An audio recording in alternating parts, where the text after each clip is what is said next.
Could a simple website click absolutely ruin your Australian visa? Well, yeah, it actually could.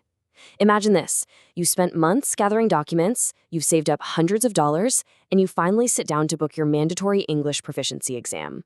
You just click the standard registration button, you take the test, submit your score, and bam. Weeks later, you get a heart-stopping letter. Your test is invalid, your visa is completely at risk, and you are literally back to square one.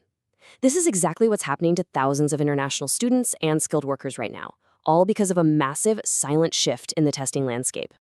Hello, everyone, and welcome to today's Explainer. So, while diving into the latest migration data, I discovered some incredibly confusing new visa compliance rules that have recently shaken up the whole Australian immigration system. If you're aiming for a skilled migration visa, a temporary graduate visa, or really any pathway requiring English proficiency, you need to pay close attention. As your migration expert, we're going to look at the research together to make sure you avoid the 2026 TOEFL visa trap, make zero registration mistakes, and keep your Australian dream firmly on track. Okay, let's dive right into this. Here's our roadmap for today. First, the 2026 TOEFL visa trap. Then we'll look at the global versus the Australian test. After that, your target scores for Australia, a fail-proof step-by-step booking checklist, and finally, how to prepare effectively. All right, Section 1, the 2026 TOEFL visa trap, and navigating those tricky January updates. So let's introduce the elephant in the room here, the massive global updates that the Educational Testing Service, or ETS, rolled out for the TOEFL IBT test. Pre-2026, things were pretty simple, right? Everyone taking the exam worldwide was graded on a standard 0 to 120 scale. Easy. But on January 21st, 2026, ETS shifted the global test. It got shorter, down to about 90 minutes, and it became adaptive. But here's the real kicker. It shifted to a brand new 1 to 6 band score scale to align with European standards. Now that sounds great for general university admissions, right? But here is the massive hidden trap. Right now, visas are actively at risk because applicants are mistakenly submitting this new 1 to 6 band score to the Australian government. Moving on to Section 2, Global versus Australian Test, the crucial difference.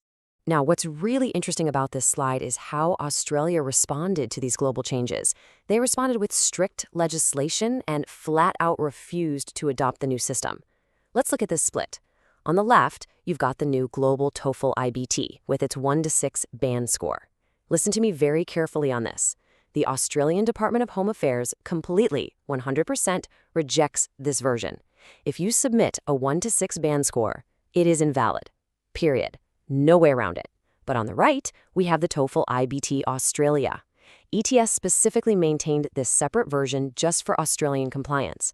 It still uses that traditional 0 to 120 score scale, and it is absolutely the only valid choice if you're applying for an Australian visa. And hey, while we're on the topic of valid tests, we absolutely have to talk about the at-home ban. Hear me loud and clear on this. The Australian government strictly bans all at-home or remote proctored English tests. Seriously, it doesn't matter if the ETS website offers you the TOEFL IBT Home Edition because it's super convenient. Do not book it. Your test must be taken in person at a secure, approved testing center. No online versions. Absolutely no exceptions. Okay, Section 3, target scores for Australia, hitting your minimums. So the crucial point is that knowing the right test to book is only half the battle. Getting the score is what actually unlocks your visa. For most skilled migration pathways, like the subclass 189, and for the temporary graduate subclass 485 visa, you need what the government calls competent English. On the TOEFL IBT Australia test, that translates specifically to these per-skill minimums: a 12 in listening, 12 in reading, 14 in writing, and 17 in speaking. And yes, you have to hit every single one of those individual benchmarks in a single sitting to pass. But hey, maybe you want to boost your chances, right?